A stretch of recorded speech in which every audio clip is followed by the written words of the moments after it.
So the patch 9.16 notes have been released, but I believe the patch won't be out until at least tomorrow.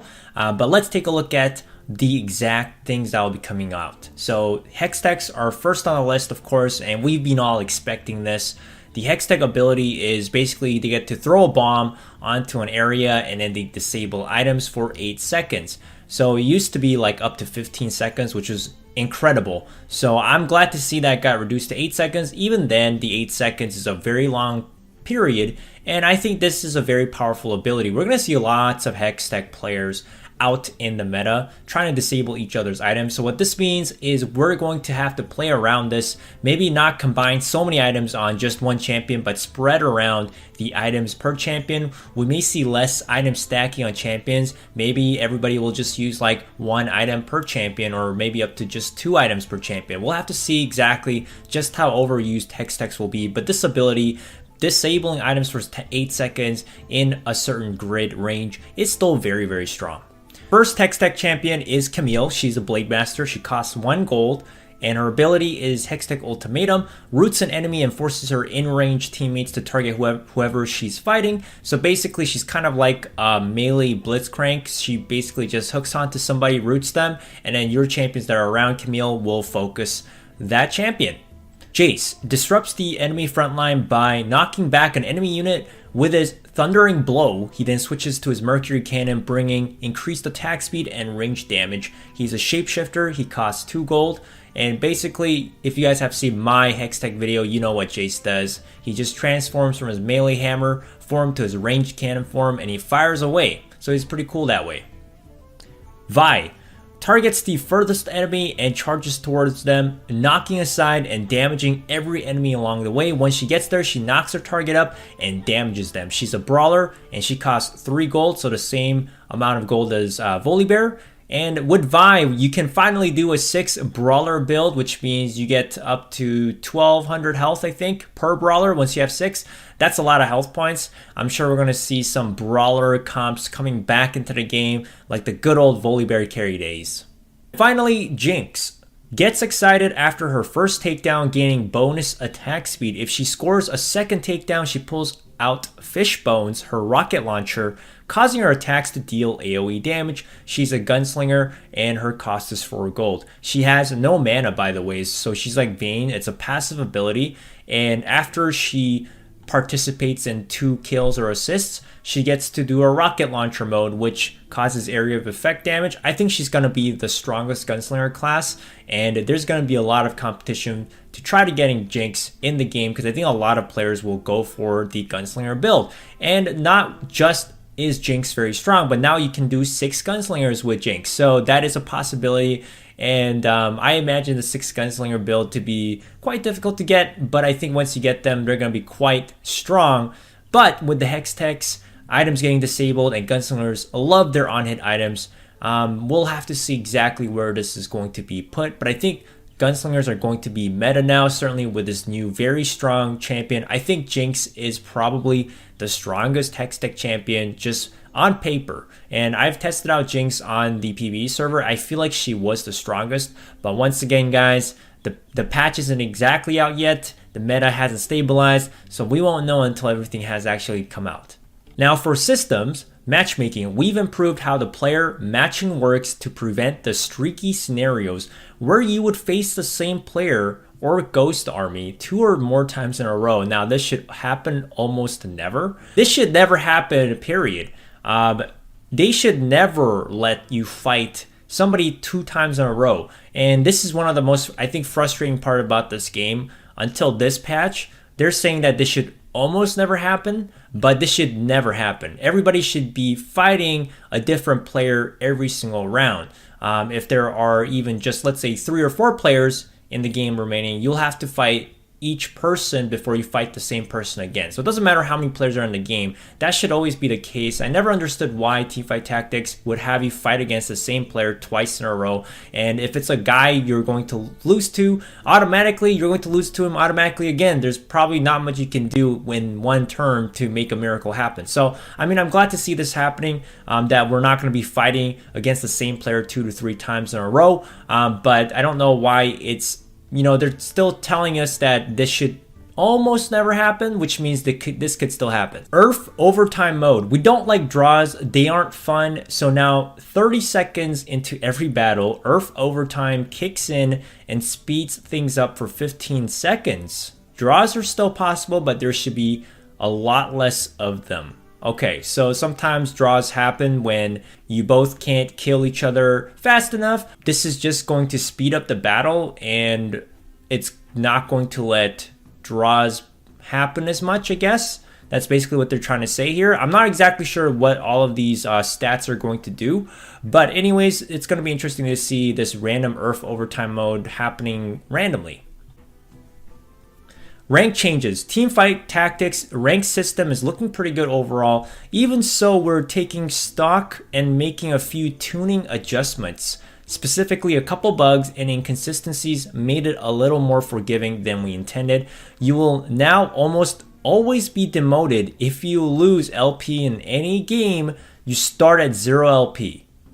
This was always intended. This is not really much of a change. I thought this change was actually going to be like, hey, you won't get demoted automatically when you're 0 LP. We'll have a shielding system where you get 3 games before you get demoted. But no, they're saying this is supposed to happen. And if you suck at the game and you're at 0 LP and you lose, that's it. There's no chance, there's no second chance, there's no third chance, you're out. You're gonna get demoted. So good to see that the rank system is still the same. Now for the traits, Brawler. Brawlers are quite strong and are getting a bit too much free health, so we're toning down a bit. Yeah, it used to be 300, 700 to 1200 at 6 Brawlers, which we weren't going to know until now. But they've reduced it to 300 at 3 Brawlers, 600 health at 4 Brawlers. No, sorry, 300 health at 2 Brawlers, 600 health at 4 Brawlers, and 1000 bonus health at 6 Brawlers. So they're getting a bit of a nerf, I guess, in this sense. If you don't go for 6 Brawlers, I mean, yeah, you're not getting as much health as you used to get when you were just at 4 Brawlers. So, okay, interesting to see this. Demons. We've designed the demon trait bonus to not be quite the shutdown of ability-dependent units like it was before. Instead, demons drain mana, allowing them to cast their spells faster. And this is something I've mentioned in my last video, that demons were getting a redesigned, or they're getting a whole new rework, basically. So now demon basic attacks have a 40% chance to burn 20 mana from their target per attack and return 15 to 30 to 45 mana to the attacker. So they get to stack mana at the same time while they burn mana, and demons will always have 40% chance to burn. No matter how many demons you have on the board, 2, 4, 6, they'll always have 40% chance to burn 20 mana from their target. But let's say you have just 2 demons, then they only get 15 mana back. If you have 4 demons, they get 30 mana back per burn. And when you have 6 demons on the board, then you get 45 mana back per burn. So the mana they gain will increase depending on how much demons you have. And I think this new rework is good. It doesn't make demons too oppressive, too, strong like it was before, where they would just burn the whole mana and then do damage to your opponent's champions and they can't fight back. So, demons were a little bit ridiculous back then. But I think this is going to be fair, and I think demons will definitely see more playability than before. So I'm glad to see this change. Ninjas. Ninjas should be strong single units that have a place on almost any team. Right now, they're not getting there, so we're buffing their trait and some of the individual champions. Bonus attack damage and ability power is going up from 40 and 60 to 50 and 70. So this is when you have ninja at 1, okay? So they're talking about when you have 1 ninja, they'll get more attack damage and more ability power. So I do like this buff because the ninja playability has kind of dropped a little bit. Not really though, just because I still see tons of Kennen. Kennen is just going to be stronger with this, and we're still going to see Kennens on the board. It's more like Akali. She got nerfed to hell, so like no one plays Akali anymore. Zed, very, very rarely do you see him. And then you do see the occasional Shens with the Blade Master comps, and now with, of course, the Blade Master Hextech coming out, we're talking about Camille. We're going to see a lot more Shen play. So we're going to see a stronger Shen on the board now and a stronger Kennen. Akali and Zed We'll probably not see as much play as these two champions once again, but I'm glad to see Ninjas getting a little bit of a buff because honestly, we do need to see more Ninja play. We do need to have a bit of more Ninja love once again because who doesn't like Ninjas? Nobles. Nobles are still underperforming a bit as an endgame fantasy. We'll likely need to make bigger changes to address this, but for now, we're giving them a small bump. So they're getting a bonus armor and magic resistance from 60 to 70. I think Nobles lack damage.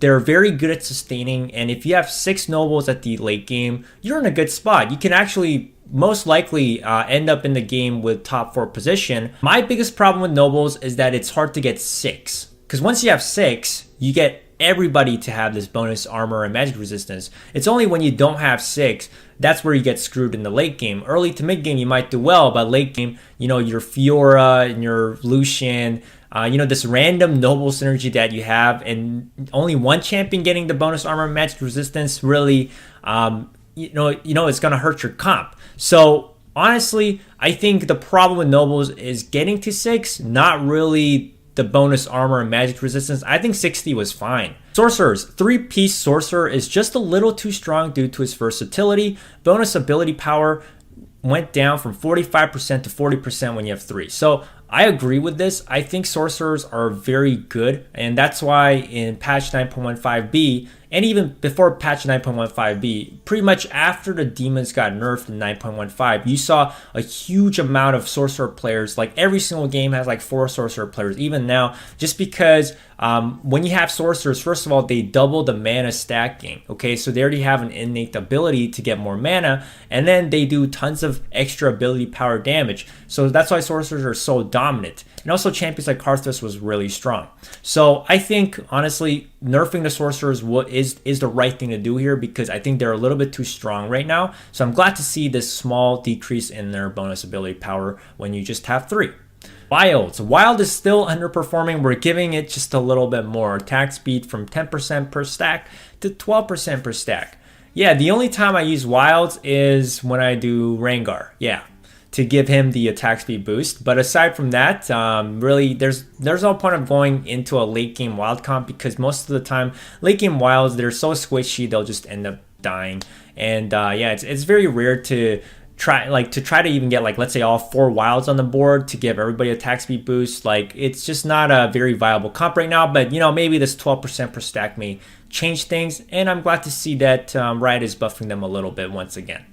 Okay, now for the champion changes. Elise is getting a health increase from 450 to 500. Spiraling attack speed 0.6 to 0.7. Okay, that's good. So Elise needs a bit of a buff. Kha'Zix's non-isolated damage is getting decreased. I don't know if I completely agree with this. I think Kha'Zix was in the right spot. He's not like super strong, but he's pretty good early game. I think he's balanced.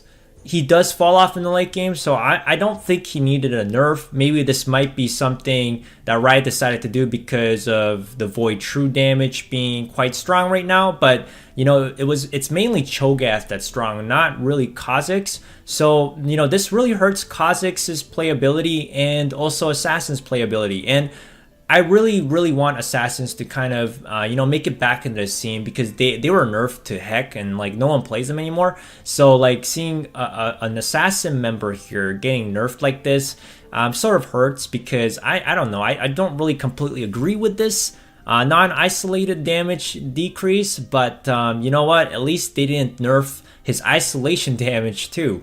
So, I mean, there we go. That's what's just going to happen, I guess. Mordekaiser no longer casts his ability if there are no enemies in range at the start of the cast time. Okay, so Nidalee will heal 2 champions. Okay, that's sort of a buff. Vayne attack speed is going from 0.75 to 0.7, so it's getting lowered. Ability damage percent of max health is going up at 2 stars, 10 to 12%, and 12 to 16% at 3 stars. That is a quite significant buff to Vayne, especially at 3 stars. And it's actually not too hard to get the 3-star Vayne if you focus on rolling her. So maybe 3-star Vayne will be actually a thing.